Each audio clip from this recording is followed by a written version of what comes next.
Nos encontramos acá, nuevamente, en el sexto programa de nuestra serie sobre la historia geológica y paleontológica de la Patagonia a lo largo de unos 400 millones de años.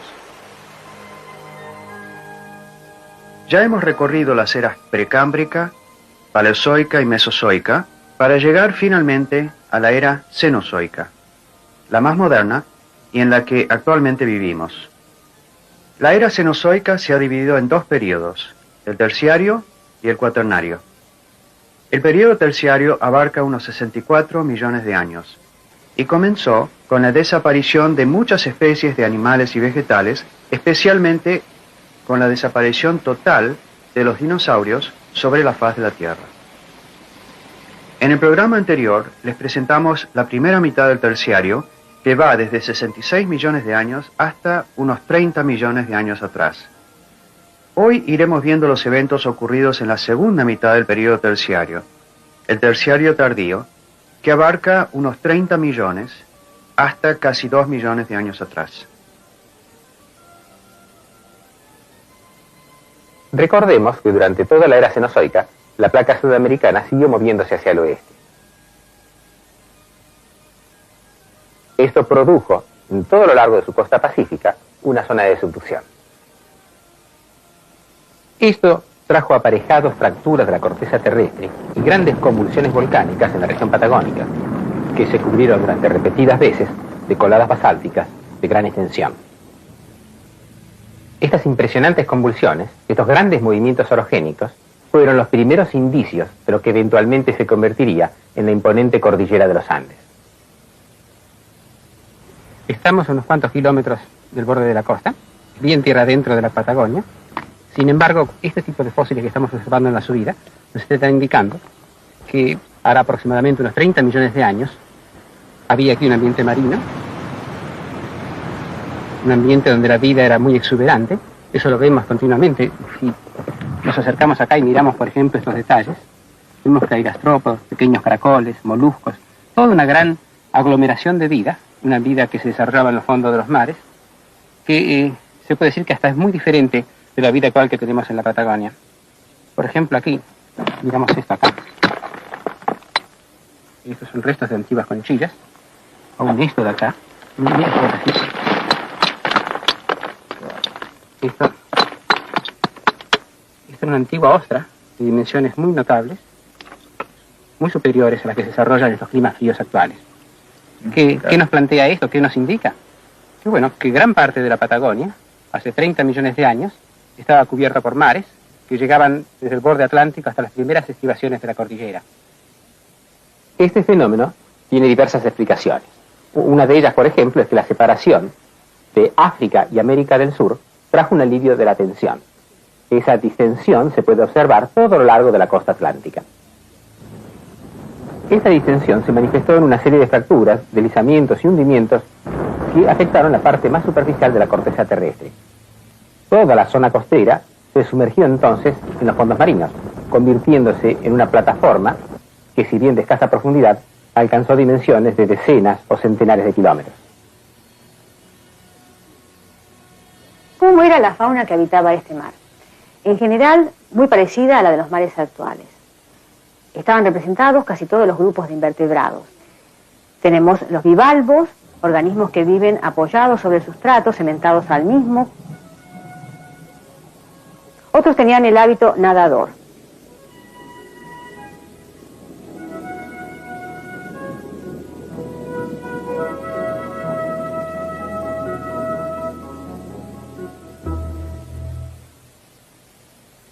En general son organismos filtradores, es decir, que mediante un órgano particular filtran microorganismos o detrito de materia orgánica.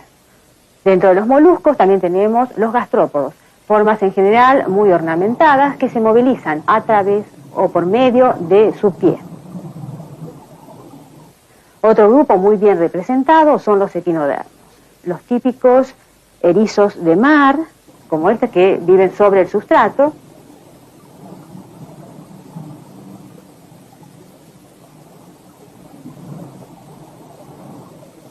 Otro grupo que también está muy bien representado en el patagoniano son los briozoos. Son organismos coloniales y filtradores que viven fijos sobre el sustrato.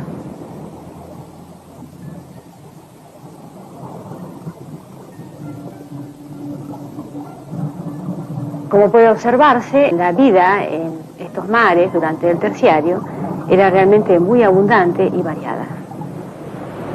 Como la plataforma submarina a todo lo largo de la costa atlántica es muy extensa y durante el periodo terciario las aguas invadieron mucho de la región patagónica, la vida marina fue muy abundante, especialmente cuando los climas eran mucho más benignos de lo que son hoy.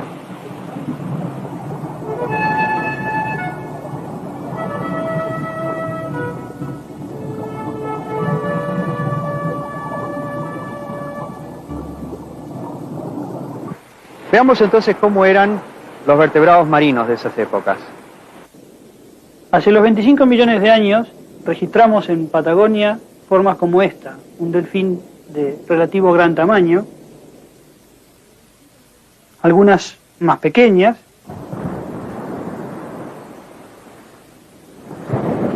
y también ballenas. Las ballenas tenían, como las actuales, falta de dientes y barbas para filtrar el plancton del océano.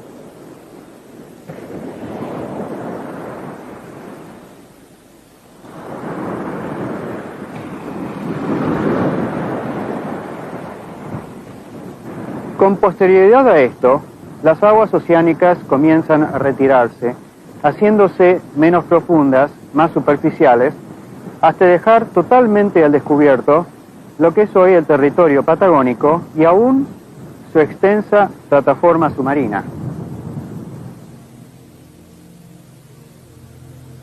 Y al quedar la Patagonia nuevamente al descubierto, se inició una sedimentación continental y en estos sedimentos quedó encerrada una abundante fauna de mamíferos terrestres. Nos encontramos en la parte más alta de la gran barranca del lago Colehuapi, muy conocida por todos los especialistas del mundo en mamíferos fósiles. Justamente la formación en la que estamos acá representa la culminación de ese ciclo sedimentario portador de mamíferos, que es la formación denominada Colehuapi.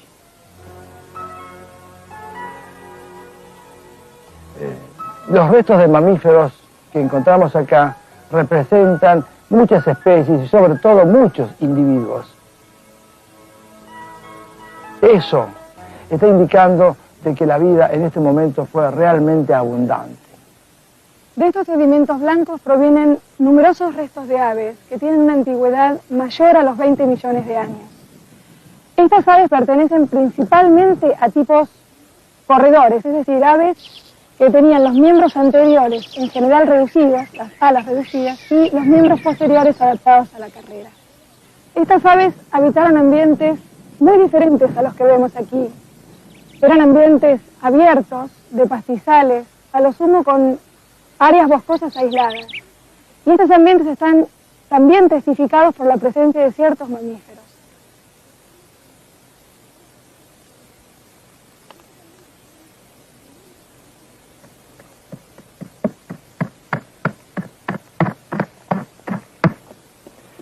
Acabamos de encontrar los restos de una mandíbula de un conspicuo representante de esos ungulados nativos sudamericanos que testimonian el ambiente del que vivieron, es decir, paisajes abiertos, con muchos pastizales, animales muy caminadores, corredores.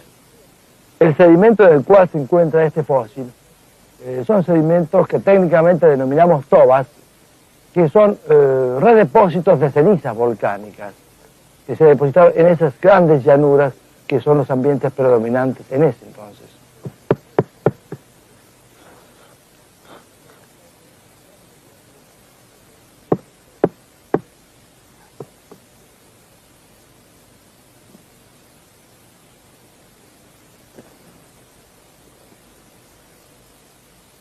Los trabajos paleontológicos insumen mucho tiempo, porque cuando esas piezas son traídas eventualmente a los talleres de los museos, expertos van desbastando la roca, los sedimentos que rodean a las piezas, y así se van descubriendo los detalles más sutiles de cada elemento de los animales.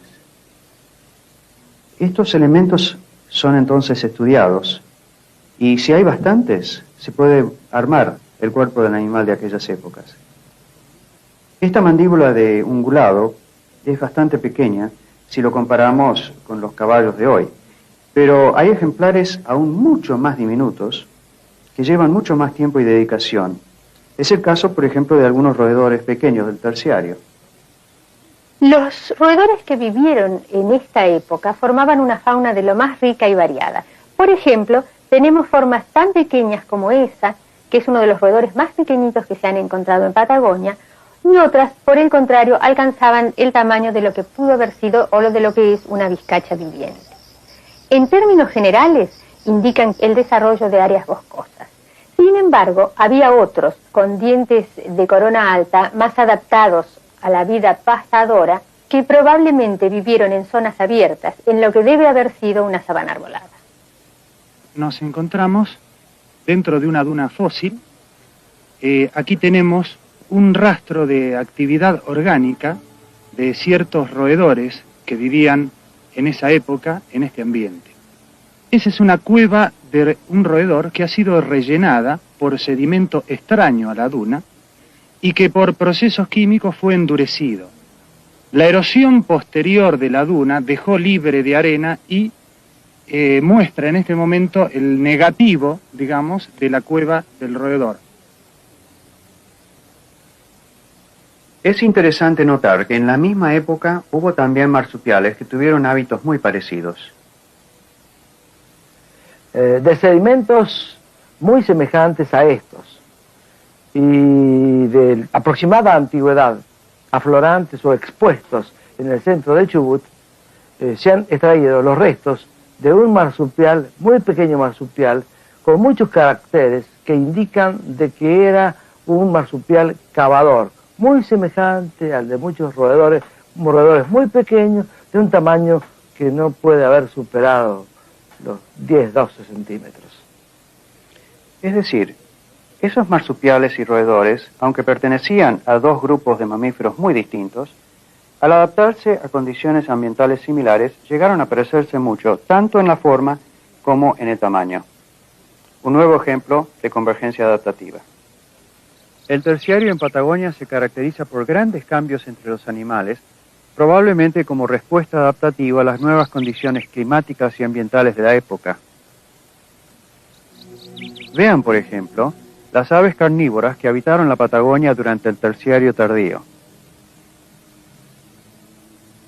Quizá lo más sorprendente es la diversidad alcanzada por los extinguidos fororracoideos, aves corredoras, carnívoras, de gran porte, que iban desde el tamaño de una gallina hasta los 2 metros de altura o más, cuyos cráneos, sorprendentes, llegaban hasta el medio metro de longitud y que compartían en gran medida su papel ecológico con los mamíferos carnívoros.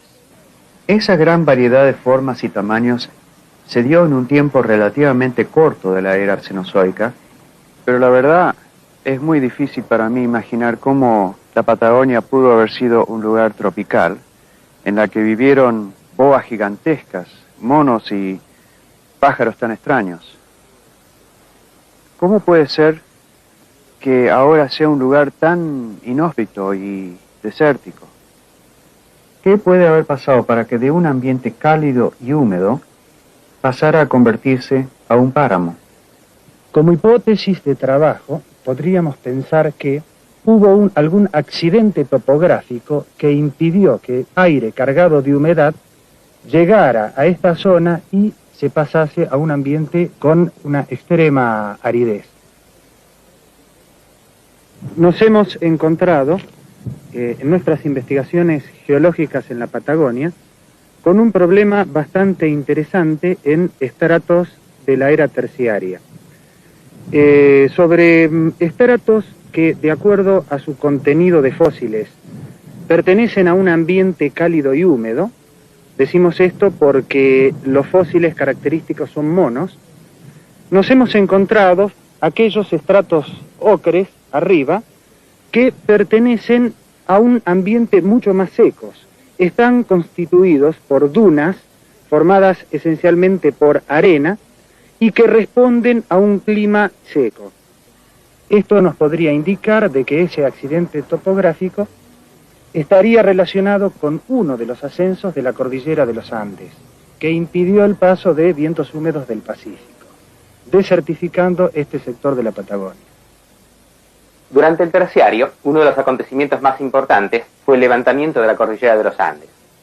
Este levantamiento se produjo por la intensa fricción, el roce, que produjo América del Sur en su deriva, en su traslado hacia el oeste. Durante la era cenozoica, los continentes se siguieron moviendo. África y América se siguieron separando el uno del otro. Pero esta separación fue de tipo intermitente. Hubo periodos de alta movilidad y gran actividad volcánica que se alternaron con periodos de relativa tranquilidad o pasividad. En uno de esos periodos de máxima aceleración, se emplazó esa colosal cordillera que bordea y margina la Patagonia a la altura de Fitzroy.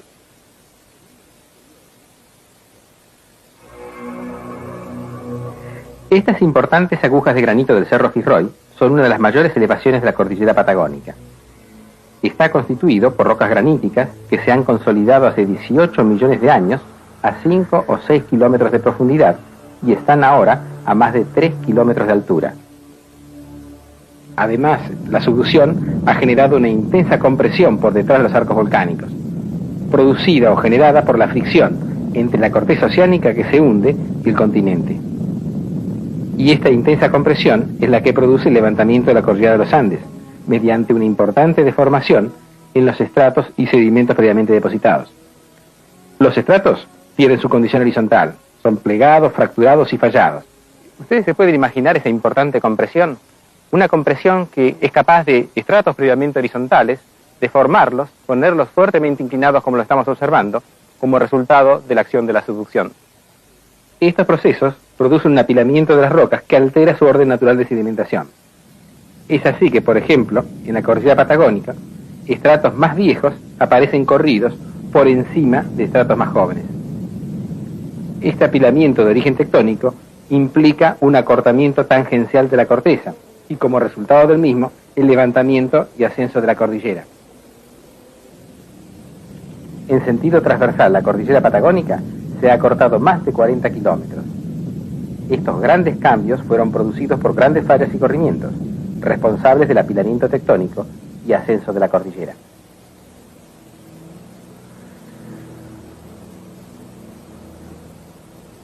Este proceso de formación de la cordillera de los Andes produjo esfuerzos de compresión y deformación de las fajas sedimentarias terciarias, como esta que vemos aquí, cuyos estratos, originalmente horizontales, están ahora inclinados y fuera de su orden natural de depositación. Si observamos un mapa de los fondos oceánicos del Pacífico aledaños a la Patagonia, se pueden extraer algunas cosas interesantes. Hace aproximadamente entre 14 y 10 millones de años, una cordillera oceánica chocó contra el margen pacífico del continente. A la latitud del Golfo de Penas, se puede observar que una dorsal oceánica está hundiéndose en la zona de subducción. Hacia el norte del mismo se inicia la cadena de volcanes activos, donde el volcán Jackson es el último de ellos. La colisión de la dorsal oceánica ha producido un levantamiento mayor de la cordillera y un intenso acortamiento de la corteza. Como resultado de esta importante compresión, los estratos de la cordillera han ascendido varios kilómetros y se han deformado intensamente. La violencia del fenómeno es muy clara en estas montañas abruptas. Es muy evidente que estas montañas son muy jóvenes y la erosión no ha podido todavía rebajarlas. Si observamos un planiferio, podemos apreciar la magnitud de la cadena andina. Es sin duda una de las cordilleras más extensas del mundo, con una longitud total de unos 10.000 kilómetros. Esta hermosa vista de la cordillera fue filmada desde el transbordador Columbia de la NASA. Como se imaginarán, esta impresionante mole afectó drásticamente el suelo patagónico. Estos cambios geográficos tan importantes están asociados a una serie de cambios climáticos muy importantes que se manifestaron en la producción de llanuras variadas y sumamente extendidas. desde el norte de Patagonia hasta latitudes tan norte como Venezuela.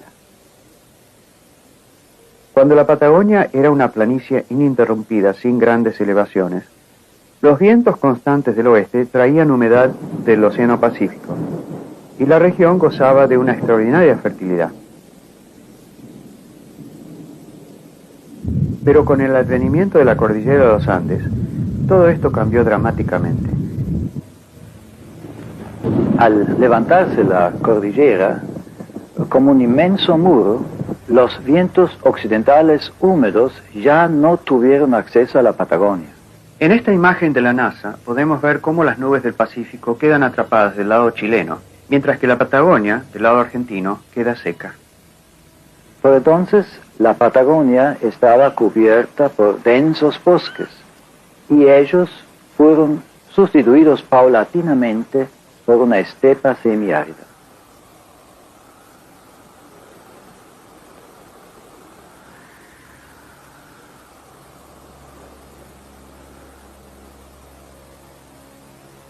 Durante el levantamiento de la cordillera de los Andes, la vegetación sufrió cambios profundos. Fue mermando y volviéndose cada vez más arbustiva, con pastizales xerófilos, plantas que tenían que adaptarse, tenían que aguantar los fuertes vientos secos que provenían del Pacífico.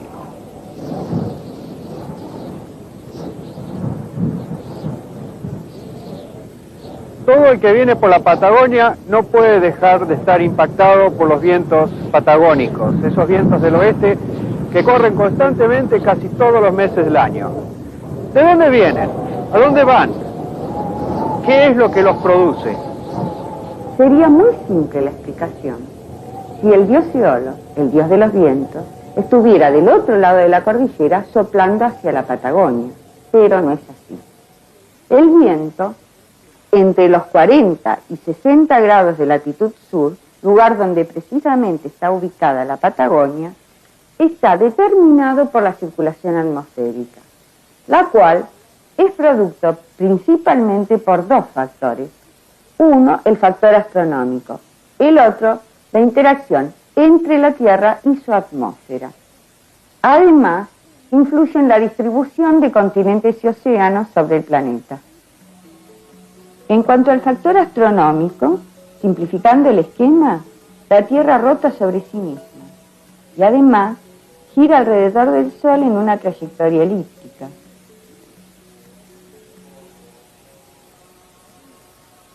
La radiación incidente del Sol es máxima en el Ecuador y las zonas tropicales y decae rápidamente hacia los polos donde es mínima. Un viejo dicho es, el aire caliente sube.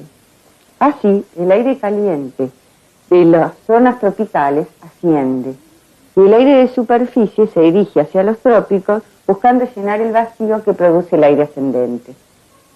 Más aire caliente asciende empujado desde abajo y se ve obligado a moverse en altura hacia el norte y el sur, porque emite calor hacia el espacio. Así se ve obligado a descender y lo hace fuera de lugares de las zonas tropicales. Esto sería todo en la circulación atmosférica si la Tierra no girase y fuera lisa como una bola de billar. Pero la Tierra gira, da una vuelta cada 24 horas. El perímetro en el Ecuador es de 40.000 kilómetros, por lo cual un punto sobre la zona ecuatorial o tropical tiene una velocidad hacia el este de 1.500 kilómetros por hora, pero sobre los polos la velocidad hacia el este es nula. Por lo tanto, a medida que me alejo del Ecuador hacia los polos, la velocidad pasa de 1.500 kilómetros por hora a ser cero. Habíamos dicho que el aire asciende en el Ecuador. A su vez, en el Ecuador la Tierra se mueve hacia el este a 1.500 kilómetros por hora. Por lo tanto, impulsa al aire a esa velocidad. Más adelante, el aire desciende en zonas donde la Tierra se mueve hacia el este más lentamente, pero el aire que desciende trae la velocidad que tenía en el Ecuador. Por lo tanto, para un observador que está en la superficie de la Tierra, el aire, al ser más rápido que la Tierra, se convierte en viento soplando del oeste.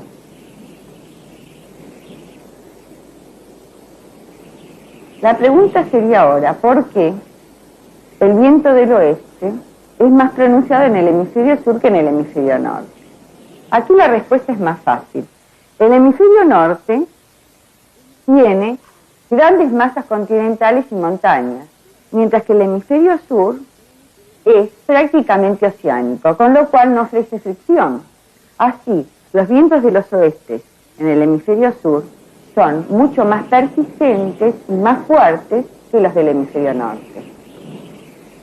Esto significa que estos vientos han estado soplando en Patagonia desde que se separó del África y en su movimiento continental vino a ubicarse entre los 40 y 60 grados de latitud sur. Es decir, es posible que los vientos persistentes del oeste han estado azotando la región desde hace más de 100 millones de años. Estos vientos han dado a la Patagonia un aspecto muy especial, ya que no solo el clima se desertificó con el ascenso de la cordillera de los Andes, sino que la vegetación tuvo que ser más bien baja y arbustiva para contrarrestar los embates del viento. Las plantas angiospermas desarrollaron y desarrollan distintas estrategias para su dispersión en ambientes diferentes, como por ejemplo en este, que es un ambiente desértico, donde hay pocos animales. Estos comen la vegetación verde que pueden encontrar en el suelo y a veces comen plantas que tienen flores, como las que aquí estamos viendo. Luego, en sus excrementos, aparecen las semillas que utilizan de los mismos para germinar y formar nuevas plantulitas que luego se fijan en el suelo y así conquistan un nuevo ambiente. Cuando pensamos en procesos evolutivos, en cambios evolutivos, tendemos a creer que existen en los organismos elementos de voluntad, con designios premeditados. Es decir, que la planta o el animal cambia porque tiene una meta. Pero muy por el contrario, lo cierto es que la evolución es el producto de sutiles cambios casuales, sin intencionalidad, pequeñas mutaciones a lo largo de incontables generaciones en lo que las novedades exitosas se mantienen, mientras que muchas otras se descartan. Y la evolución va como afinando la puntería, reteniendo las innovaciones que tienen más éxito. La fuerza motriz de la evolución es la selección natural.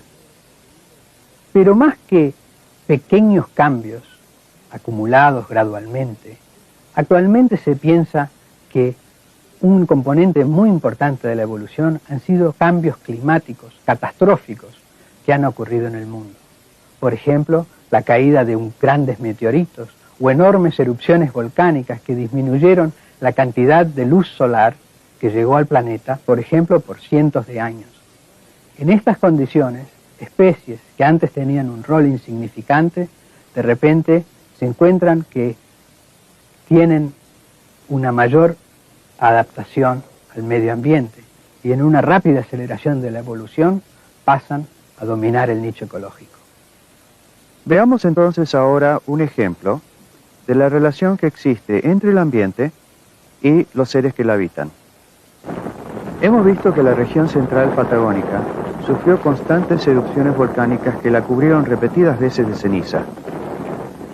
¿Cómo habrá afectado este hecho a las plantas y los animales de la zona? Las plantas que vivían en esa época tuvieron un alto contenido en sílice en sus fibras, un elemento muy duro y abrasivo para los dientes de los animales herbívoros que los comían.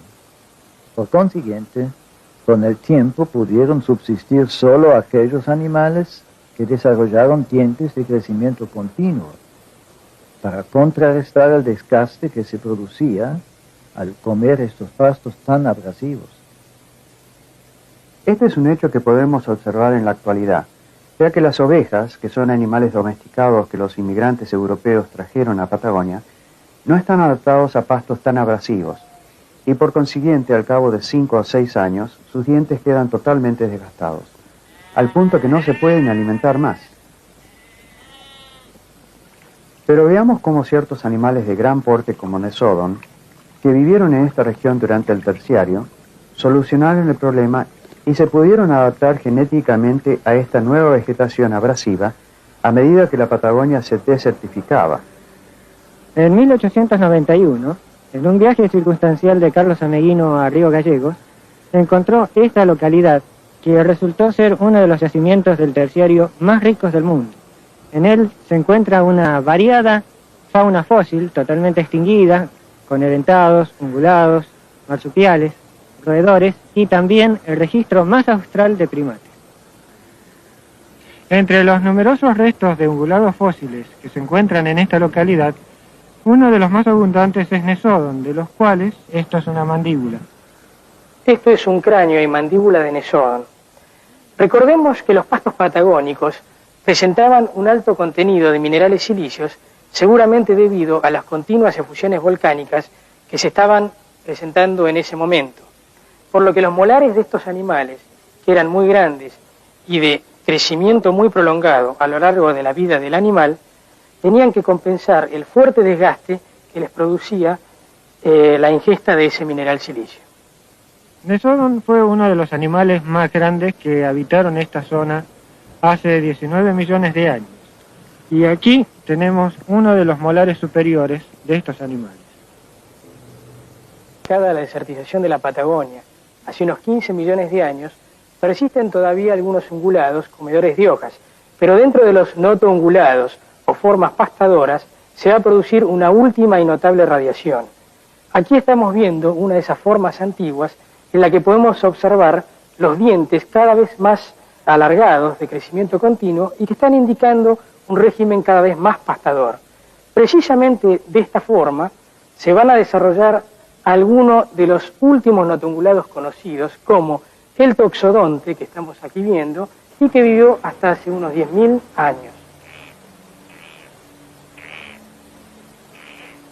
Otro ejemplo de convergencia adaptativa es la similitud de Toxodon con formas africanas como el hipopótamo. Aunque notablemente similares en forma y tamaño, ambos animales no son de un tronco o linaje común. Estos animales, tan distintos a los que conocemos actualmente, estaban experimentando cambios climáticos paulatinos, lentos, pero inexorables, ya que la Patagonia se estaba haciendo cada vez más árida, cada vez más inhóspita. A medida que la vegetación mermaba, los herbívoros se iban corriendo hacia zonas más fértiles hacia el norte, seguido por los carnívoros que se alimentaban de ellos. La Patagonia se estaba despoblando lentamente. Hacia los 15 millones de años se empobrece notablemente la fauna de roedores de Patagonia porque desaparecen todos aquellos tipos que anteriormente estaban indicando climas cálidos y húmedos. En cambio, perduran los tipos pastadores y caminadores adaptados a ambientes abiertos. Esto está marcando un notable deterioro del clima. Coincidentemente, desaparecen los primates de Patagonia, que ya nunca más vuelven a registrarse, ni siquiera en latitudes más al norte. Esto nos estaría indicando que la Patagonia estaba cambiando de una zona húmeda con lujuriosa vegetación a un paraje semiárido con una progresiva salinización de sus suelos. Y fue con estos cambios que se originaron unas depresiones del terreno llamados bajos. Aquí estamos en el Gran Bajo del Gualicho. Es uno de los grandes bajos sin salida que se encuentran en la Patagonia, en particular en el norte de la Patagonia. Los bajos sin salida, de los cuales hay numerosos, son aquellos lugares donde las aguas no van al mar. Una de las causas en la formación de los bajos es la distensión de fuerzas internas que producen fisuras y grietas y provocan el hundimiento del terreno. Otro factor importantísimo para la formación de esos bajos es la actividad de los vientos. Ellos soplan durante gran parte del año y se llevan con mucha facilidad grandes cantidades de materiales sueltos hacia el mar. Es decir, una vez que los vientos han eliminado la capa protectora de rodados patagónicos, los elementos mucho menos compactados de cenizas volcánicas que forman el sustrato son fácilmente eliminados. Y de este modo llegan a acabar extensas regiones en muy poco tiempo, como lo vemos actualmente en el Bajo del Gualicho. Este lugar donde estamos se encuentra a 97 metros bajo el nivel del mar. Los bordes de este bajo están compuestos por rocas sedimentarias, entre las cuales hay abundantes restos de faunas marinas. Dentro de los restos de fauna que se encuentran en estas capas, llama la atención por sus dimensiones los restos de dientes de celáceos. Los celáceos son, los tiburones, son peces de esqueleto cartilaginoso. Y lo único que tiene posibilidad de conservarse como fósil son sus dientes. En estas capas se encuentran algunos de gran tamaño. Por ejemplo, mira, acá tenemos uno enorme. Este diente perteneció al mayor de los superpredatores que han habitado los océanos en la Tierra, el gran celáceo terciario Carcharodon megalodon. Lo podemos comparar con un diente del actual superpredator Carcharodon carcharias. Esta pieza corresponde a un individuo de aproximadamente 3 metros de longitud. Carcharodon megalodon alcanzaba unos 12 metros de longitud. Se calcula que se ha extinguido hace aproximadamente 2,5 millones de años. Los tiburones siempre nos han fascinado, pero que hubiera animales tan enormes es asombroso. Esos animales fueron muy comunes a todo lo largo de la costa atlántica, puesto que se encuentran numerosos dientes en los estratos terciarios de la costa patagónica. Los tiburones presentan múltiples generaciones de dientes, dispuestas en series que surgen desde el interior de la mandíbula a partir de gérmenes dentarios. Los dientes se hacen funcionales al llegar al borde de la mandíbula, de la cual son expulsados por la presión de las piezas que van surgiendo. Se ha determinado en el tiburón tigre que produce aproximadamente 2.000 dientes por año.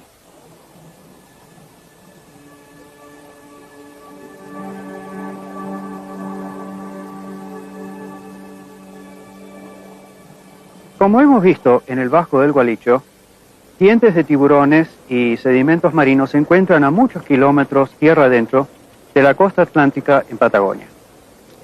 Esto es porque entre los 12 y 10 millones de años atrás, el noreste de Patagonia se vio cubierto por un mar cálido y poco profundo. En ese mar proliferaron una gran cantidad de formas vivientes, invertebrados que dejaron sus restos, tanto en forma de su esqueleto, conchillas, como en los signos de su actividad en el fondo marino.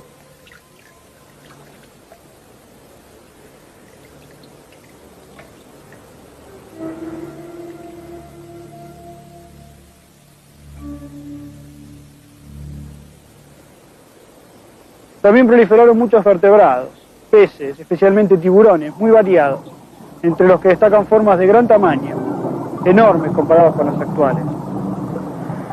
También hay pingüinos, como los que hoy viven en la zona, pero más antiguos, más primitivos. Y una gran variedad de cetáceos. Los cetáceos, como ven, eran ya muy parecidos a los actuales. Ahora bien, no fue solo en las faunas marinas que se dieron estas tallas tan enormes. Durante el Terciario tardío, también hubo tallas gigantescas en diversas especies de faunas terrestres. Vean, por ejemplo, un extraordinario roedor que vivió en Patagonia. Este animal es asombroso por las dimensiones que llegó a tener. Si lo comparamos con un carpincho, que es actualmente el roedor más grande del mundo y que mide casi 1 metro de largo, podemos apreciar cómo debe haber sido este monstruoso animal. Esta es una de las formas más gigantescas que se conocen. Tenían estos inmensos incisivos que llegan hasta casi los molares, y los molares eran laminares para cortar el alimento y sumamente altos, cuyas bases podemos ver en esta zona.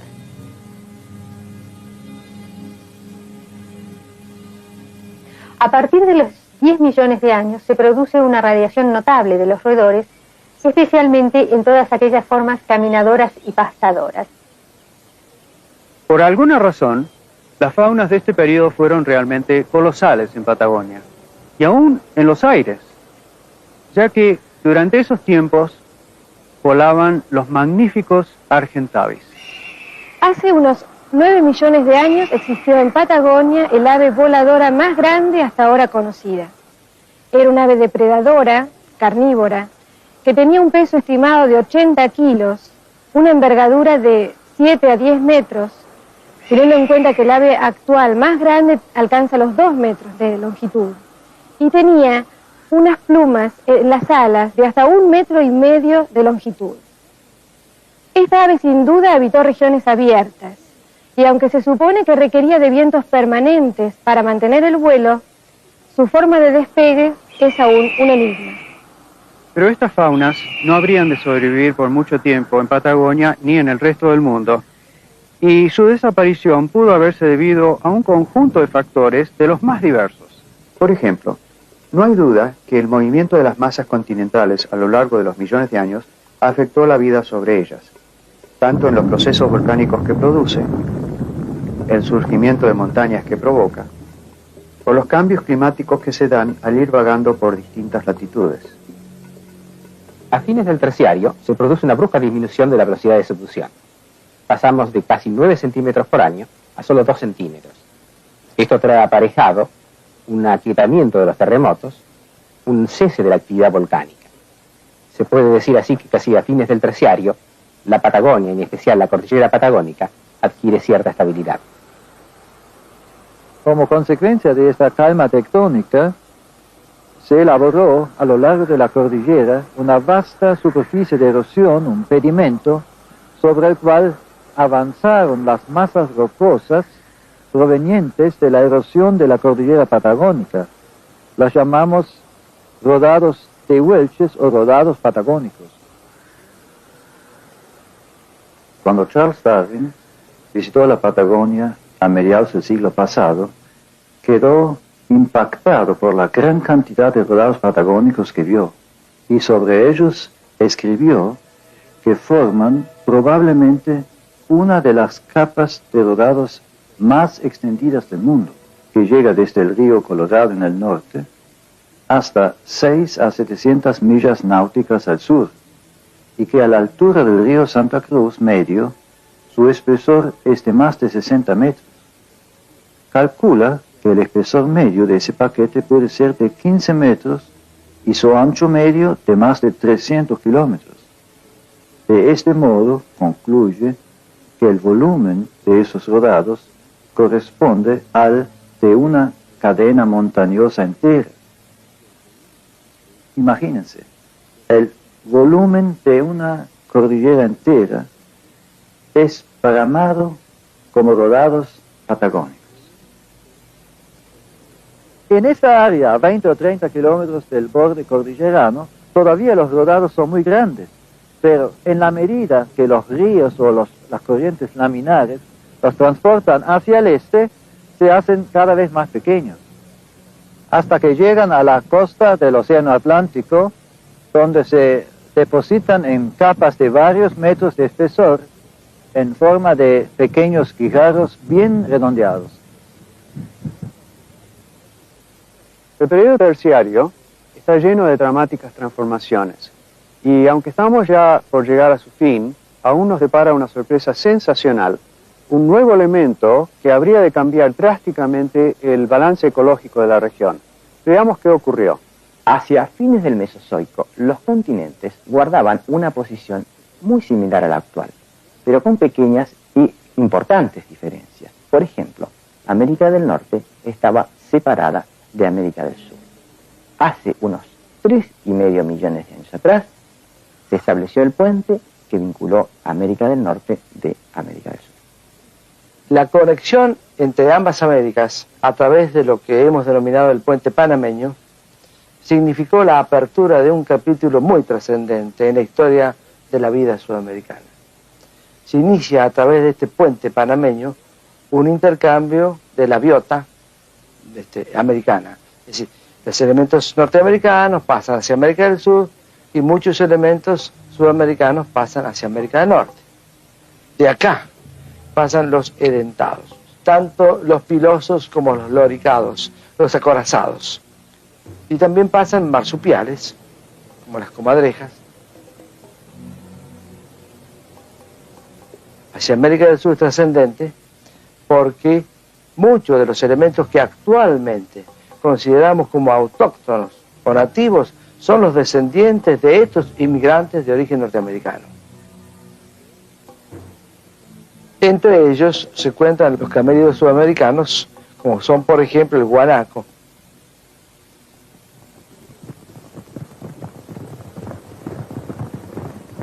y más específica la llama, que ha sido un elemento usado como símbolo un poco de lo que es América del Sur, o de la fauna nativa sudamericana. Además, muy importantemente, ingresan todos los carnívoros placentarios. Los félidos, inclusive ese esmilodonte, pasan los úrsidos, los osos,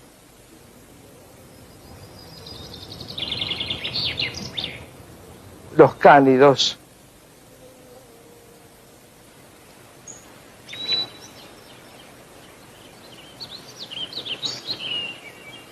pasan los cérvidos,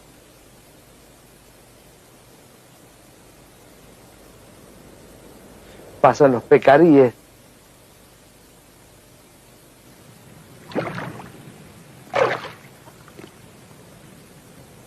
pasan los tapires,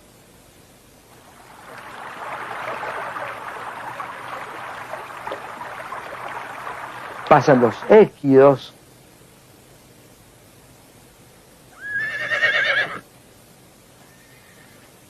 y además pasan los confoterides. Los confoterides es la familia de proboscidios, los mastodontes. Hacia fines del Cenozoico, y como consecuencia de ese ingreso masivo de los inmigrantes norteamericanos, se estableció una nueva situación ecológica. Los nuevos actores, inmigrantes norteamericanos, debieron confrontarse con los habitantes nativos autóctonos, los viejos actores. Se estableció un nuevo equilibrio, una nueva economía de la fauna.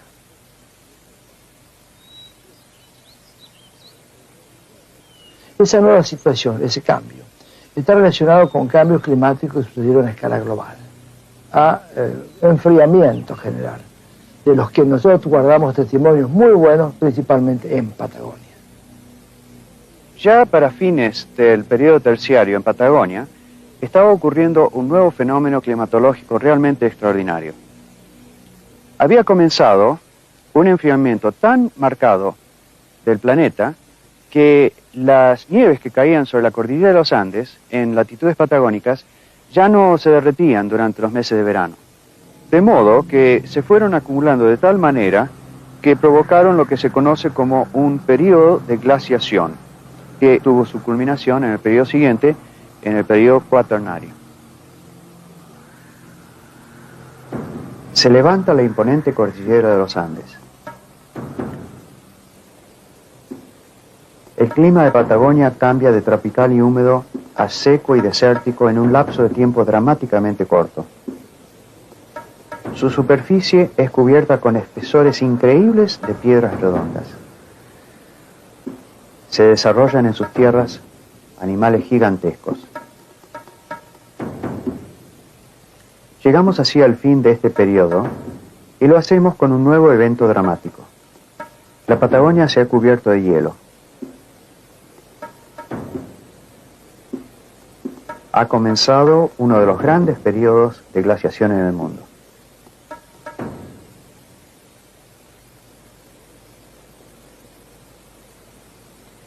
En el próximo programa, el séptimo y último de nuestra serie, veremos cómo la glaciación afectó la región patagónica, cómo nuevas convulsiones volcánicas van impulsando la separación de Tierra del Fuego del continente, y finalmente veremos cómo, hará solo unos 12.000 años, llegaron a la Patagonia los primeros seres humanos que pisaron sus tierras, luego de un largo periplo de proporciones continentales.